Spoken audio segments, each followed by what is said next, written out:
Now, these are the NPP's arguments blaming the NDC, and we'll find out the NDC one as well. Firstly, the decision of the Mahama administration to bind the government in obligations under PPAs unnecessarily executed without regard to the nation's demand and supply electricity situation. Clearly, this represented a risk of saddling the nation with undue financial burden through a discharge of those obligations or consequences resulting from a termination of those obligations. So you get this is what the NPP is saying. This is the NPP's argument. They are saying that they blame President Mahama for it because he took decisions and got governments to create obligations that were unnecessary and that were executed without due regard to the nation's demand. President Mahama himself, he talks about that in the sessional address, that there's a warning that this thing is getting out of hand, so we need to fix it. So that's one of the arguments the NPP raised against the NDC. Another one is that by 2016, the scheduled capacity additions from various executed PPAs far outweighed the required capacity addition for the nation, inclusive of 20% reserve margin from 2018 to 2030.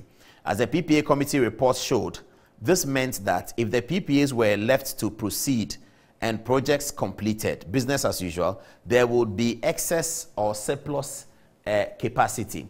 The result was that average annual excess of 1,463 megawatts and cost were going to be in excess of 586 million per annum, or a cumulative cost of 7 billion between 2020, 2018 and 2030. Now, this is a very serious matter.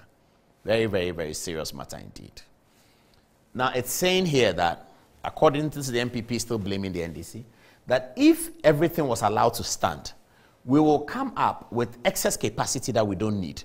But we will still have to pay 586 million per annum, or if we're going to keep all of that from 2018 to 2030, we're going to pay 7 billion. That's what they say the NDC left the situation with.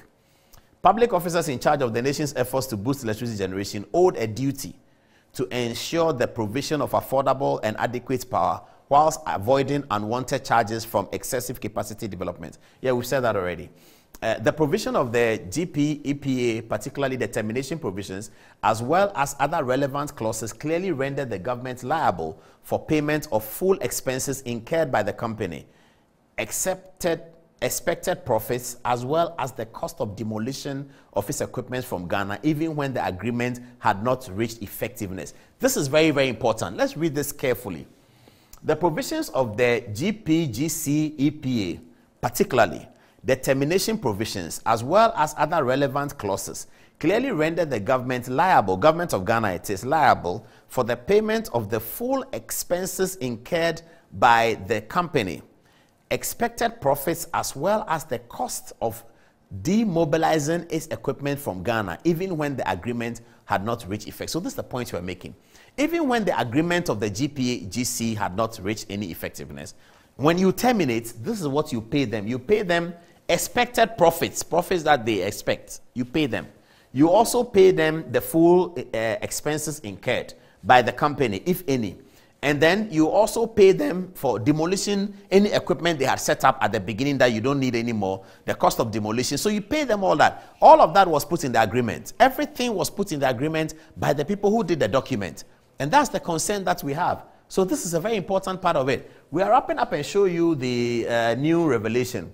As the tribunal held in page 143 of the award, it was not a consequence of the agreement with GPGC that a failure to satisfy condition precedent meant that the agreement had never taken effect.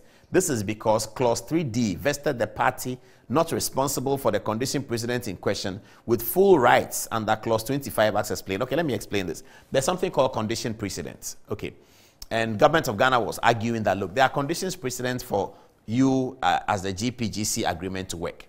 But the agreement says on page 43, the tribunal held on its page 43, that in the agreement, this condition precedent doesn't matter. Whether they are able to achieve it or not, it doesn't matter. You still have to pay them. These are some of the clauses that were put in the document. That's why I say that it was given to Abrofo. It was given. So we have to scrutinize this agreement very well as a people and understand where we are coming from and know what to do about these things. That's the issue. This is the critical point of the matter. Okay. Let's move on. Is it there? That's done. Okay. So this is how it works. The NDC is also blaming the NPP. So the NDC is saying that Okay, we did an agreement, whatever, whatever. We had a committee that looked at it. The committee recommended that you can negotiate. For those that you want to terminate, you can negotiate. You didn't negotiate. You just went to terminate. Didn't you know that if you terminate, you will pay them? That's the NDC's argument.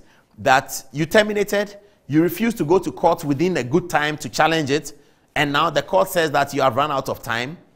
That's NDC's argument. NPP's response is that once an arbitral award is given, there are only 3 ways in which you can get it. We only tried to the court to see what we can get. NPP says, no, you slept on it. You should have gone early. And that's why at the time you went, they told you that you can't come. But what is in the agreement? NPP said, let's look at the agreement you signed. Let's look at that agreement.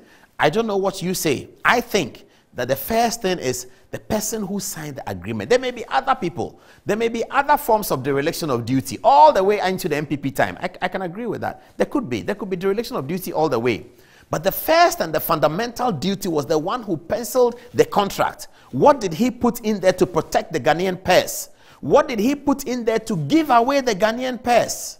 That's the question. That's the fundamental question of any contract. After we answer that question, we can come to other forms of dereliction of duty and punish people along the line. All those who occasioned a loss and all those who occasioned a deficit to the national purse. We can punish all of them, but there's a fundamental question tonight. That fundamental question is, who put what in the contract that gave away the government of Ghana? Who had his eyes closed and his hands tied behind him when he signed the contract?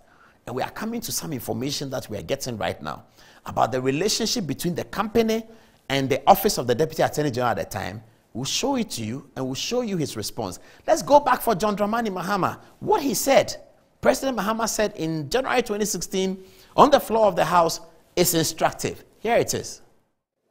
Indeed, the warning signals have started sounding about the danger of overcapacity and excess redundancy in our power generation sector. We have agreed to work with the World Bank to rationalize the addition of new plants and ensure that we achieve optimum utilization of existing plant capacity.